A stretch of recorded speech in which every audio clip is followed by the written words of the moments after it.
to the cloud button. So we are now recording from Salem, Oregon, for my radio program, which is called the MEM Show, Men, Emotions, and Music, centered around those three things: men, emotions, and music.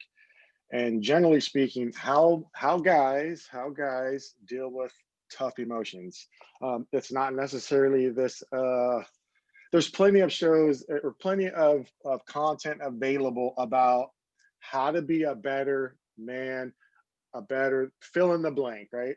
Um, Not much on how guys actually, uh, when they're by themselves, how they deal with those tough emotional things that come our way in life, right? Um, and I'm pretty excited, Jacob, that you're on today. And I know you mentioned you got to jump off at 4:55, so I want to make sure that we're gonna get to at least a couple of different meaty thoughts, maybe some principles, and not in terms of how to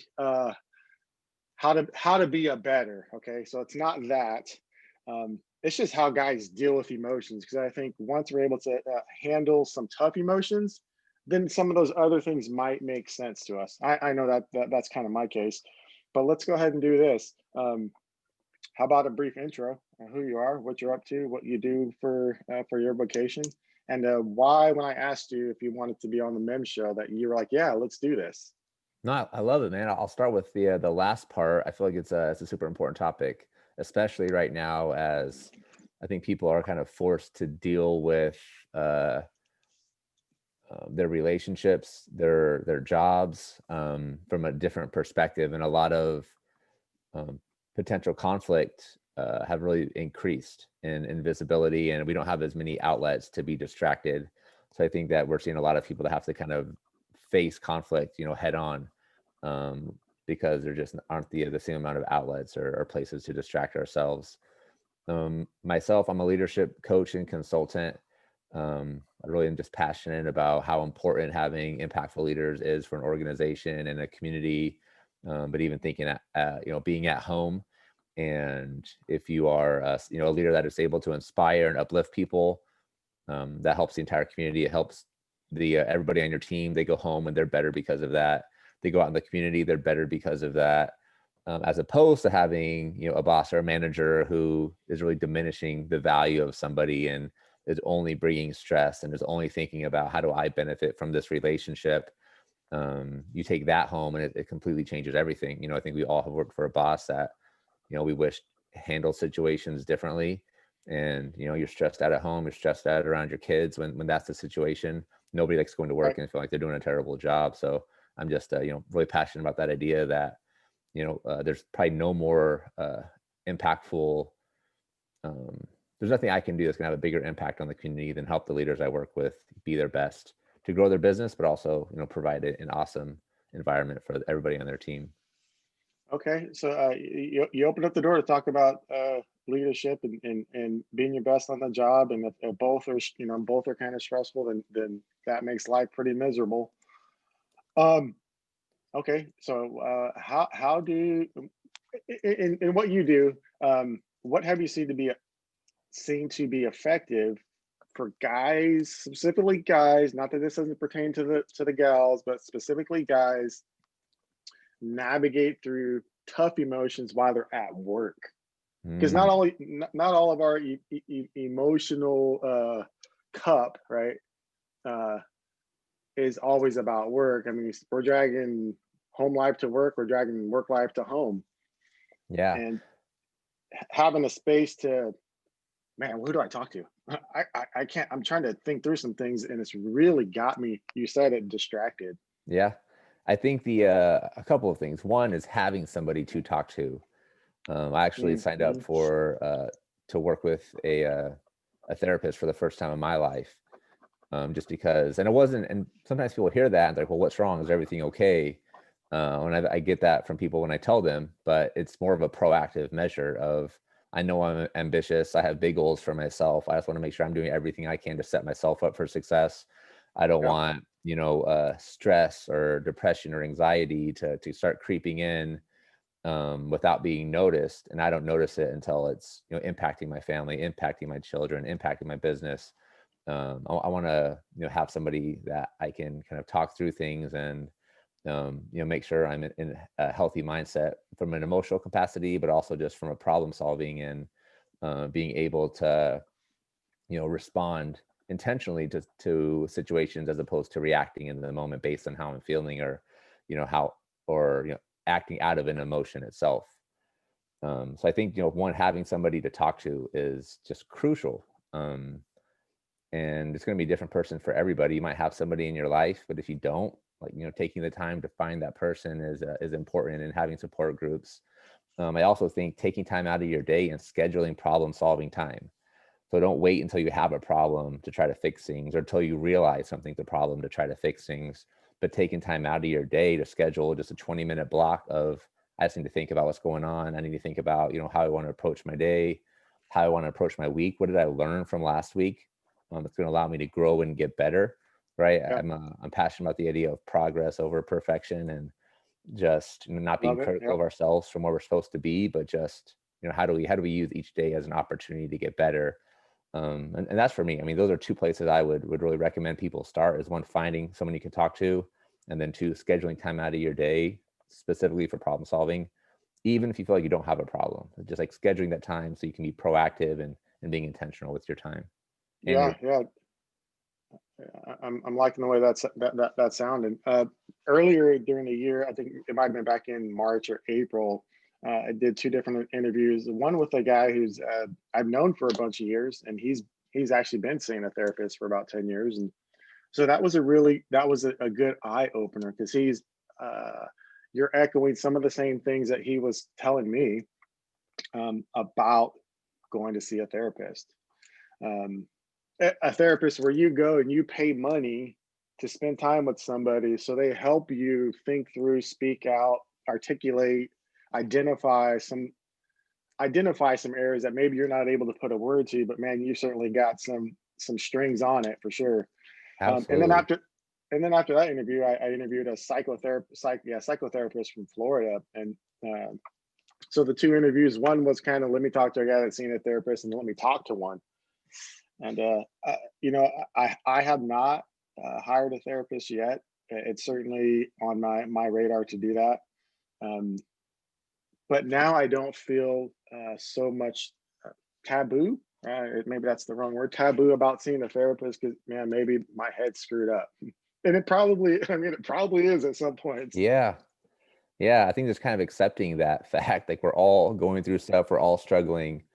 Yeah, I do feel like I think it's going away a little bit. The idea that vulnerability is a weakness. I think people are starting to understand the benefits of, especially in a leadership role. I mean, being able to be vulnerable and really, let people know, like, I'm not perfect. These are my opportunities, but getting people around us that are going to complement a lot of those opportunities.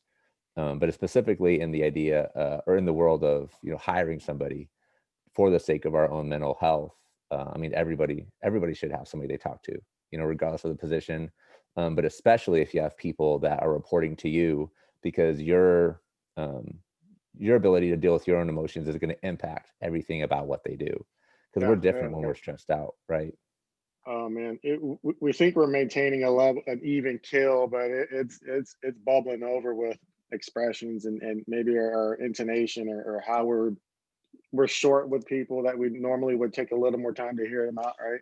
Yeah, I used to um at my job, before I moved into a consultant, and when I was still leading teams, there were a few people that would buy me a pack of peanut M&Ms when they knew I was stressed out, because they knew that like a little snack is gonna kind of change my mood a little bit, and that was a cue for me. Like, I need to step back and look at how I'm reacting to things, because there's clearly something about how I'm talking to people right now that's making them feel like I need a little support. So yeah, that's a we think we're communicating, but we're maybe not necessarily being understood with what we're hoping is coming across. Um, yeah. So the other, when I interviewed this fella that has been seeing a therapist for like 10 years, the one thing where he came alive expressively was, he goes, "Man, you go see a therapist, and guess what? You can tell them anything you want. You right. can say anything to them." You're Yeah. not having to be filtered. You're not trying to say it in a way that you're not hurting people's feelings. You're letting kind of your thinking process have free range. And he said that's been one of the a good thing for him for sure. Um, and I also asked him about, hey, did you let your wife know how was it? How did that? Because there could be some challenges of, if you're married, or a significant other saying, hey, you're going to go pay somebody else to essentially spill your heart out, your guts out to another person that you don't even know. Hmm. Yeah. You mentioned vulnerability.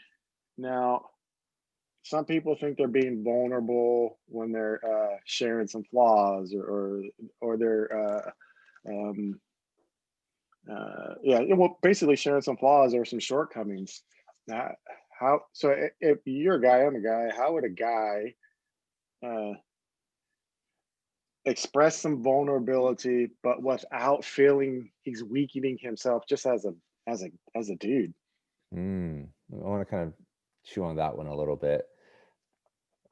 I think part of it is there may still be some stereotypes around what feelings a man should feel and shouldn't feel. Hmm. Hmm. And I think sometimes we get caught in society of like you have to stay positive and keep your head up.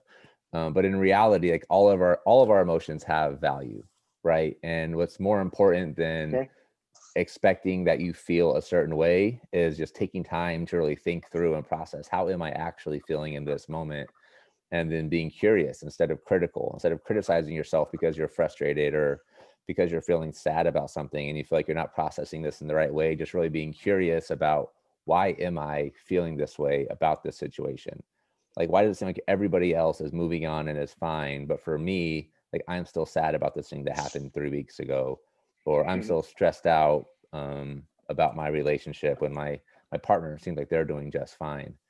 And I think that's where you really have the value and the insights, because a lot of it we have to be vulnerable with ourselves first, right? I think it's easy to get caught in the trap of kind of denying who we are at our Yeah. core, and just Right. taking a moment to really understand like I'm different than everybody else, and that's awesome. Like that's how it should be. I shouldn't want to fit into this box and be this person.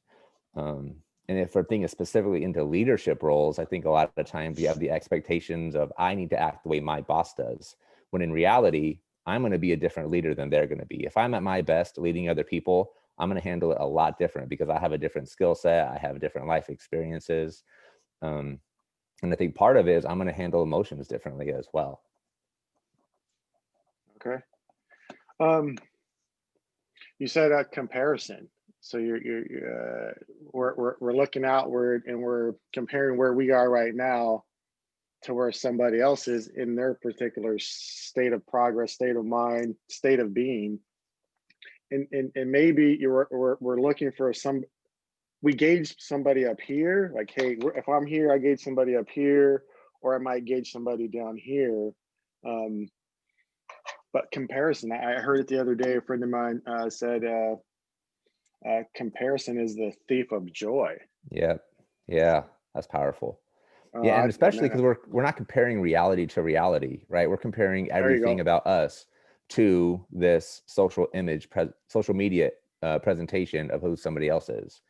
Hmm. Even with myself, if I look through my social media feed and compare it to my actual life, it's completely different.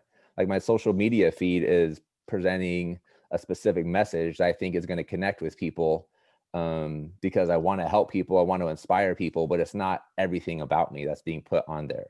And I think that it's really easy to Oh, look at sure. ourselves, who we are, everything we know about ourselves, and all the mistakes that we Right. made, all the flaws that we have, and we compare Yeah. it to this like thought of who somebody is, which is detached from who that person actually is.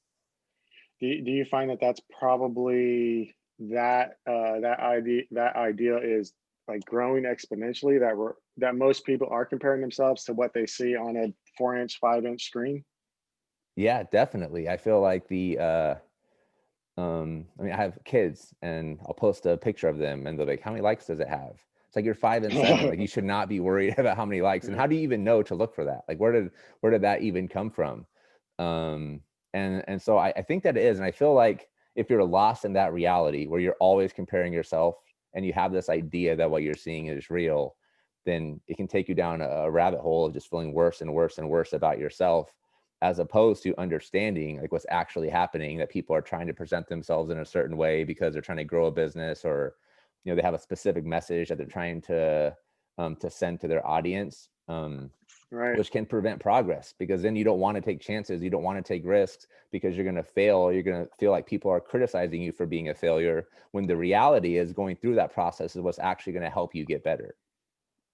And so Go go for it. go ahead. So going through that reality of failing is going to help you get better. Is that kind of what you're saying? Or Yeah, no? so in not allowing the idea that you should be presented in a certain way or you should look a certain Okay. way to The prevent idea, you from taking chances. the idea of having a look of perfection or success versus, man, I'm just right here. That I suck at this thing, or that relationship or marriage failed, or I got fired 5 different times before, or customer. Right. Yeah. Yeah. Yeah, Who's going to put up that? an example I'll use is like Okay. in music. When I was in my 20s, I'm not sure how much you know about me, but pursued a career as a rapper. And I had a lot of friends that I felt were much more talented than I was.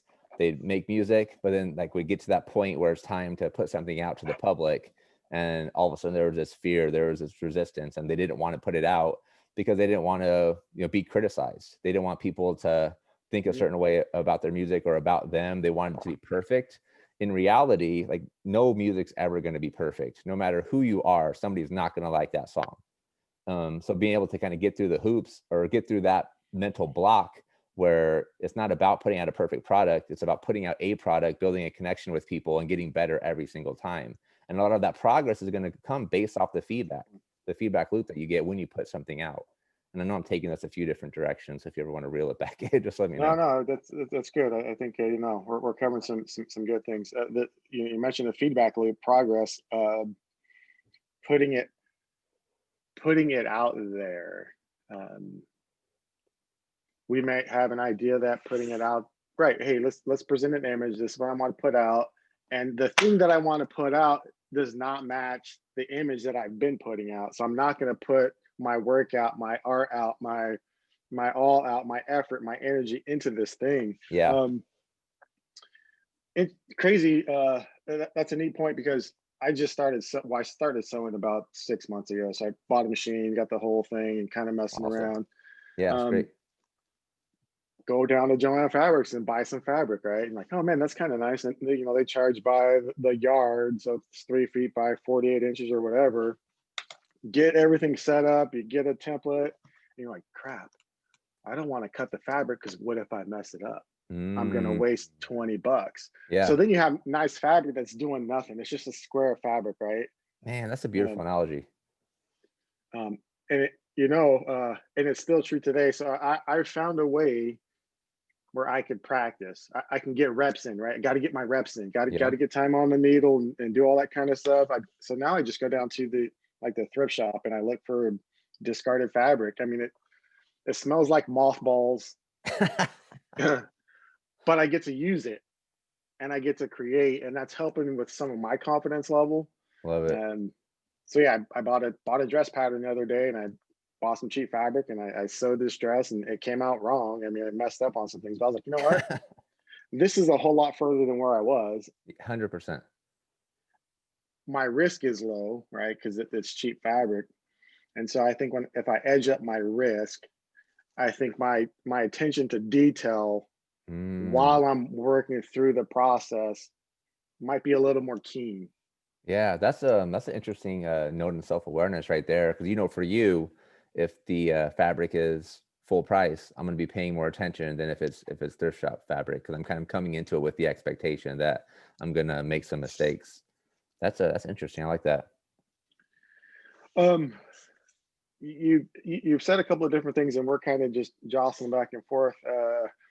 You said early on, distraction is one of the words that you've said, and currently in our current times, we don't have as many distractions, um, or maybe outlets, right? Outlets to enjoy life, express with other people.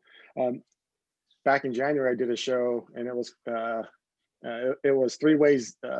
It was 3 unhealthy ways men deal with emotional struggles, Mm, and the first one was deny. nope, that's not me. I'm no, everything's good. Everything is great. And then the next one was distraction. Right? Hey, let me do something so I don't have to deal with how I'm feeling. So I can do something else and or whatever. Maybe it's self-medicate for some people, which is I don't recommend that. But it's something else. So I'm not here in this mental state. Hmm. And then the third one was distance. Hey, let me just get away. So if it's a person that I'm having it, let me deny, distract, and create some distance. Um, so a rapper, are we talking hardcore thug rap? Are we talking, what are we, I was what listening, like, style of rap? yeah, kind of like the I guess like the rhyme sayer, just more like atmosphere, Okay. from the 2000s. Yeah, like that sort of like independent, like living legends. I toured with Scarab, which was awesome. Yeah, so kind of that sort of realm, and I think the writing was, I mean, it was an interesting way for me to express myself, but also learn about myself, because you're putting music on paper, and when you're not trying to like tell somebody else's story, but you're really thinking about what's my perspective of this. I mean, just Yeah. having that process was just it was pretty cool for sure, and it was a great way to connect with people because I was telling a much different story than other things people were hearing. And I think people a lot of times just appreciated the honesty, but also would relate with some of the messages that were being put out there.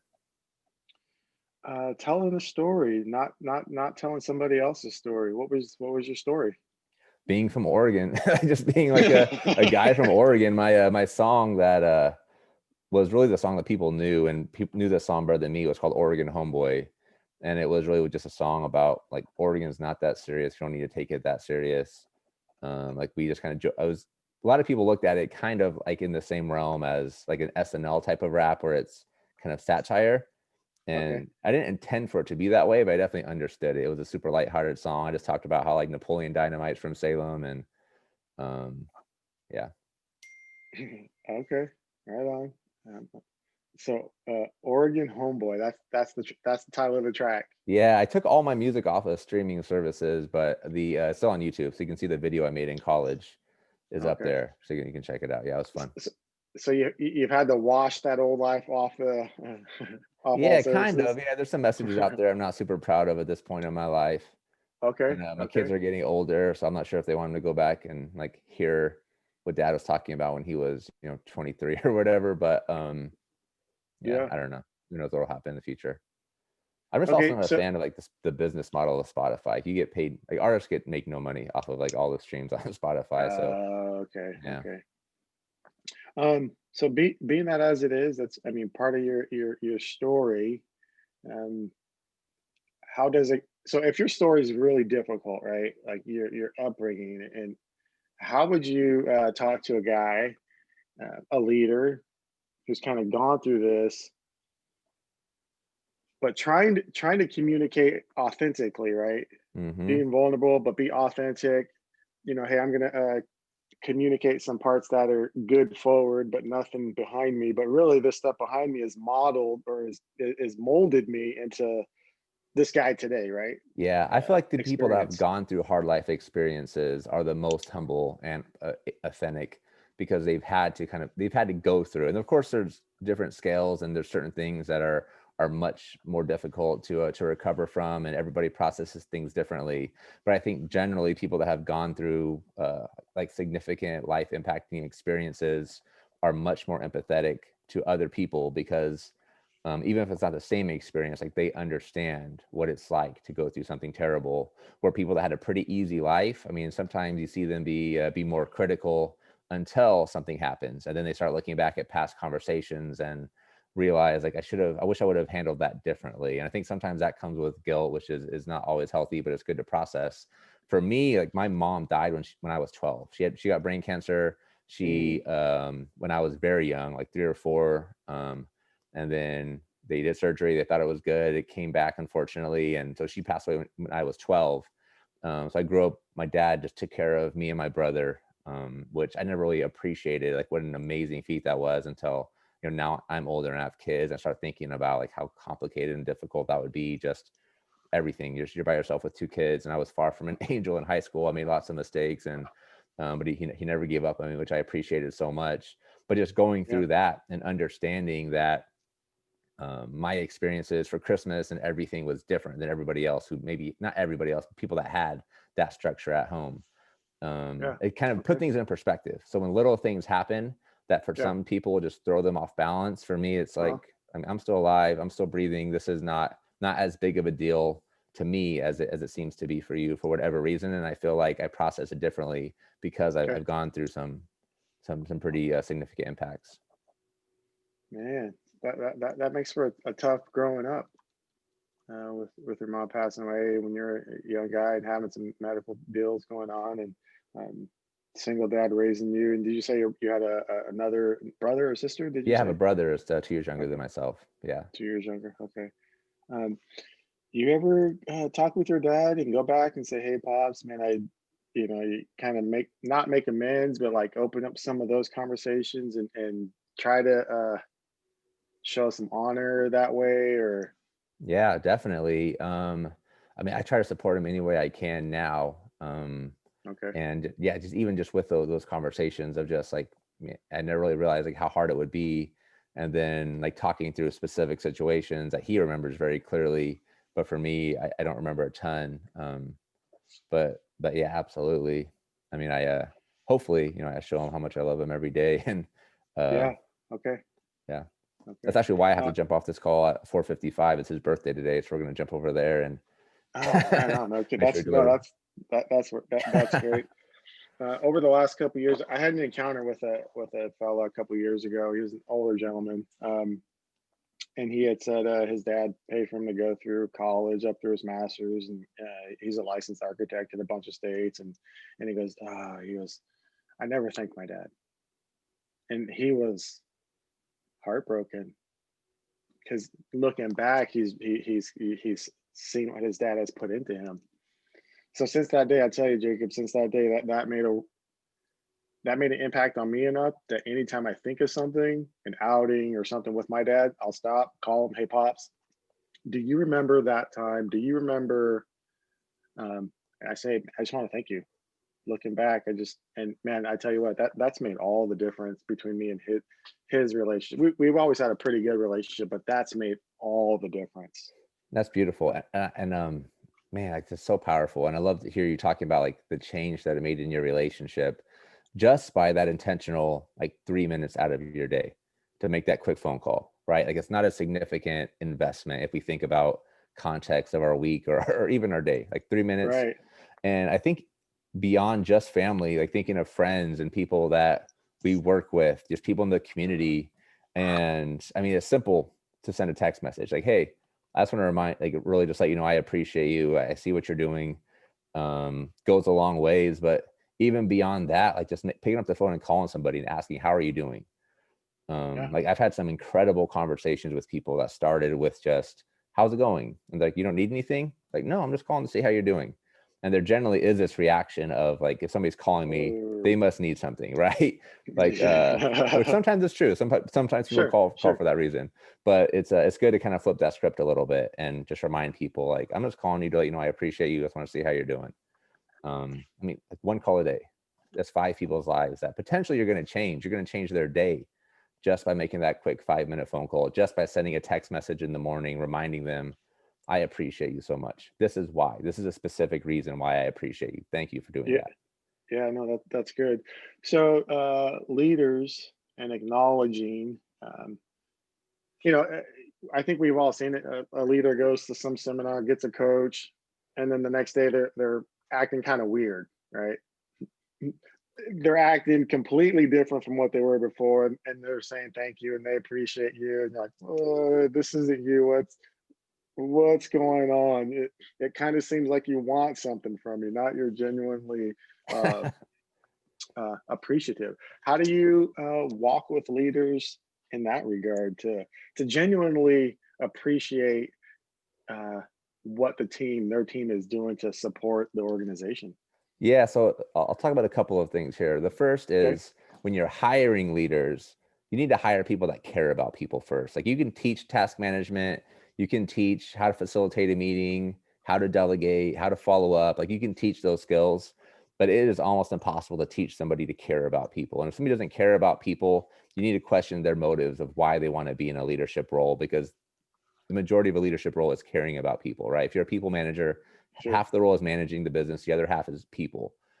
The other piece I would say that if trust is broken and you're coming back and if you're saying thank you to somebody that you've worked with for for a significant amount of time, and their reaction is something shady is going on right now, like you need to understand what happened and that trust is broken, and it's going to take time to repair that trust, right? It's going to take consistency. And trust is really broken into two pieces. There's character and competence. So either they think that you're not fit for the job and you don't have the skills required, or they're questioning your character, right?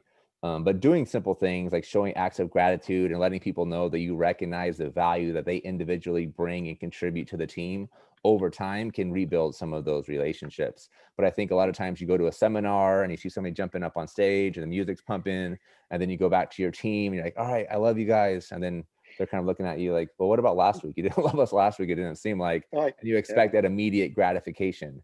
And so it doesn't happen. And you start thinking, like, none of these things work. But the reality is it's just a process. It takes time to rebuild some of the broken relationships. ooh, yeah, yeah, okay. There you go. You just said it. We're reading a book. We watch some type of video. We watch a Simon Sinek thing. I know your why, and then the next day at the office, we're like, "Oh, you got to know your why." Well, you're kind of weird. Don't be weird. Be, Right? be the other guy, and then adjust, slightly over time. But um, hire people that care, broken trust, character competence, acts of gratitude. What? Okay, so let's talk to the leader. How do you show that you care? There's a few different things. I think the number one act, if you want to show somebody that you care, is committing time for them. It's really easy for a leader to believe that the relationship is based off of what do I get from my people. But if we're a servant leader and we're coming with that attitude, we should shift that, reverse that perspective. And like, what's the benefit of this person to work for me? So part of it is like, how do I block out time to make sure I'm invested in their long-term development? It's not about this one task I'm asking them to do, but I want to understand, what do they want out of life? Like, what's their purpose? And how do I make sure that there's time for that, where they're feeling developed? So part of it, and making sure you block out that time, because it's really easy to schedule something and then something always comes up. And that's going to make somebody feel worse than if the time wasn't there at all to begin with. Right, yeah. The other thing I say is intentional listening. It's hard sometimes when we have so many things going on as business owners or for managing teams that are pretty significant in size, to really give somebody our full attention, because generally we have so much data that we feel sometimes it's easy to feel like everything, and that you feel like the people you're talking to aren't going to bring you any new information, but really coming to every conversation curious and with the perspective that I have something to learn from this person. Because just having that perspective, it changes the dynamics of the conversation, where that person steps into the conversation, they're talking, and they really feel like this person values what I have to say. They understand I have something to contribute. And I think especially if you look at generation dynamics, where somebody's been in business, for 20, 30 years, and they have somebody new on their team, the idea sometimes is I need to teach this person tons of stuff. They need to listen to me. But we lose some of the connection, because that person has tons of value. They have life experiences that we don't have. They probably have skills, right, that we don't have as well. So really our attention should be like, how do I bring out the best of this person? Yeah, I'm just taking some notes, and as you're talking, I'm writing some notes down, and then something just popped into my mind. I love it. Occasionally I get to go out with the team and with the technicians, and do some of the stuff that they do, or I get to be involved in that. And so I'll have somebody ride in the car with me, and we've got a new guy on the team, um, that I think today would be the official day that I actually met him. Okay. And he works for us. He's been working for us for at least a few paychecks. Okay. I'm not saying that that's great. I'm saying that's terrible. Um, but what I learned from this guy is just kind of, hey, what kind of music do you like? And hey, what's a little more about you other than we just do work. I found out that he skates. I was like, you skate? I just bought a skateboard, and I'm learning how to skate. And he's telling me like he's done like an ollie off of like 10 stairs. I'm like, well, did you land it? Yeah, He's that's like, yeah, I crazy. landed. I was like, well, did you cuss? He's like, Yeah. yeah, of course I did. I'm like, right on. Yeah, that's great, man. um, Finding that common bond is so important, and like going into conversations expecting that you have something in common with people, because now you guys have that connection, right? You have skating to that's kind of a connection between both of you. So yeah, that's powerful. I like the guy. I mean, I like the guy because he's a Yeah, skater. I mean, we just connected on something that we both enjoy, right? absolutely. That's what it's about. Um, we're going to be winding down here in a couple minutes, but I want to ask you one question, or another question. Schedule time. How do you? There's the part of the business that's the business. Hey, we got to get Hmm. the business taken care of because that's how we're all able to work here. Um, but scheduled time to show that you care might be a little different than, hey, scheduling time to talk about business, right? Because business is, I want something, you want something, I want something, let's accomplish something. And that's a Hmm. little bit of my personality. Hey, if we're talking about how to get stuff done, man, I'm in love. But if we're talking what happened on the weekend or something not really related, I kind of turn off a little bit. um, I recognize that about myself. So how do you schedule time? What would that look like? Scheduling time to show that you care. I think they don't have to be separated, but I feel like it's Okay. important to remember that people don't care what you care about; they care what they care about. And if you have a 25-minute time block to talk to this person, and let's say we have one thing we want them to do different, like one ask of them, like we can probably spend the first maybe even 20 minutes, like 17, 20 minutes, just starting the conversation with what's on your mind and like letting them open up, talk about what's important to them, be interested. Okay. And then the last 5 minutes ask, like, okay, by the way, there's one thing I want to talk to you about. We have, we got this feedback. We just need to change this one little thing about what you're doing. So instead of doing it this way, can you do it this way moving forward? Yeah. And it's so much easier to get buy-in that way when we take that approach where we start off the conversation about them and the Okay. purpose and then have the ask at the end. Like we still need to provide feedback as opposed to the conversation coming in. Who knows what emotional state this person's in? They might be stressed out about something that's happening at home or whatever it might be, where there'll be a little bit resistant to the feedback. But if we have Yeah. that time up front to talk through and kind of really understand where they're at in life and how they're feeling, um, we can help kind of discard them a little bit and have them in a place where they're more comfortable to listen to the important thing that we need to talk to them about. So I feel like that's I think that's just a shift in the dynamic is like creating change is not as difficult as sometimes we make it out to be, but it's just about how do we Yeah. change the approach and listen first so that somebody knows that we care about them, we're invested in them long term, Okay. which makes them much more open to listen to the guidance that we have for them if they're reporting to us.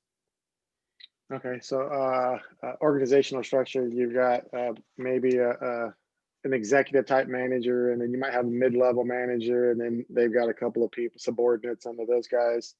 This mid person has got a kind of a tough balancing act, right? He's getting from up here and down here. Speak to that person. How would they show they care when they're feeling pressure for performance? Yeah, I think it's the same. Like the structure of the conversation is the same. The hard part Okay. about it is putting yourself in a position where you're able to have an effective conversation. Because Yeah. if Okay. the dynamic is my boss just yelled at me, so I'm going to call up my team and yell at them, like it's you're kind of you're kicking yourself before you even get a chance to get started, as opposed to I know I have these expectations that I need to hit. We all have performance goals and we should, as part of a healthy culture, is that you're Yeah. hitting performance, but taking the time to process and like I understand I need my team to make this change.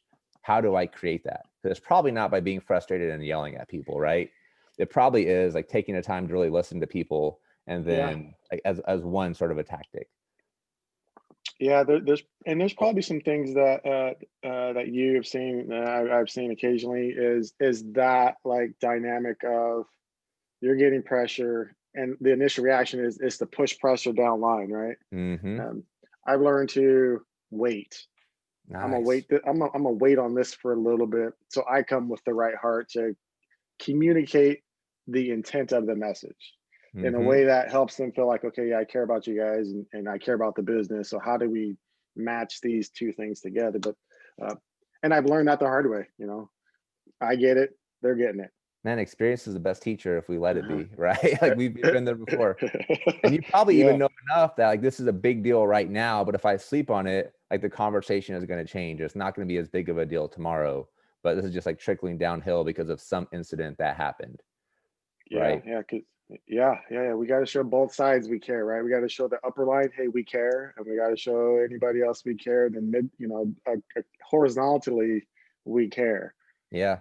And something I Um, even would throw out that if you have a boss that is reacting that way, it's okay to recognize them the other way. Like they have that meeting where they are structured and you feel like they were very intentional about their approach, like recognizing them, like, hey, yeah, I actually put a lot of thought into this meeting. I know you're under a lot of pressure. I just wanted to let you know that your entire team really appreciates the way you handled this.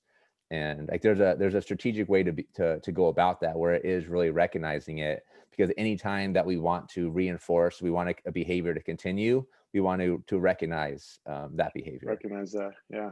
We got like 2 minutes here, so let's this is many emotions in music. Let's name a couple of songs that we're gonna mix in to this show. I'll tell you what, a song that I am listening to a lot right now is by the Last Artful Dodger.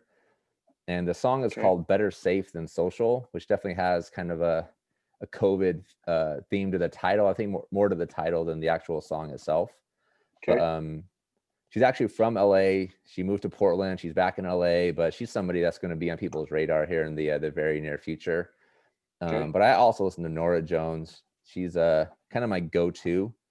She has a song called "Falling" that, if I'm ever feeling stressed out, is a good go-to to kind of just mellow things out. Nora Jones falling and last artful Dodger safe than social. Better safe than social. Yep. Better safe. Better safe. Okay, that'll come up. All right. Well, Jacob, man, we're time is we're at the Man, that flew mark. by. I apologize. I have to jet like No, this. We'll have to do it again if you're uh, interested. I certainly am, and I appreciate you just carving out some time, chatting with a guy you don't know, and meeting him for the first time on Zoom, and but sharing some information back and forth that has golden nuggets. We caught some golden nuggets there, and I'm glad. It's I interesting for me to be on this side where I'm answering the questions as opposed to asking them, which is usually what I'm doing. So oh, okay, but I enjoy okay. it. Yeah, Well, I'm glad you took that chair and were able to. You felt comfortable to participate in this way, and I appreciate you doing that. And regards and happy birthday to your dad, and hopefully that conversation goes well too. I appreciate you. Hey, thank you.